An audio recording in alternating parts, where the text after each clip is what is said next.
Todo react ang mga netizen sa kumalat na news sa X na dating Twitter na may magbabalik sa ABS-CBN. At tapos nga ang matagal na panahon na pagkakapos, isang magandang balita ang dumating para sa mga tagahanga ng ABS-CBN.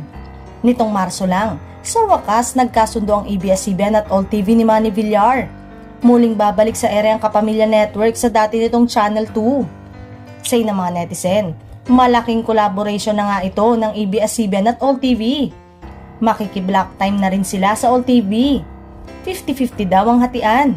Mukhang may point ang mga netizen na nag-conclude sa pagsasanib-pwersa ng dalawang TV network at magandang naging punto de vista ng usapan nila sa X.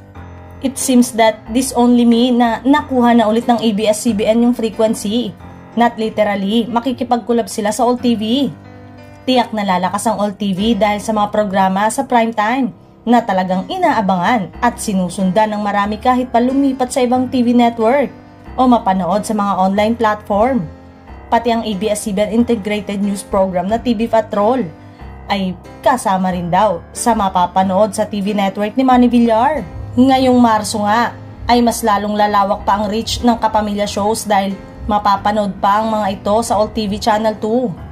Maaalalang nitong mga nagdaang araw ay kumalat sa social media ang rumor na magbabalik na umano ang ABS-CBN sa dati nitong channel na okupado na ng All TV ni Manny Villar. Sa ngayon ay tahimik pa ang Kapamilya Boses tungkol sa balitang ipapalabas ang mga programa nila sa Villar-owned network.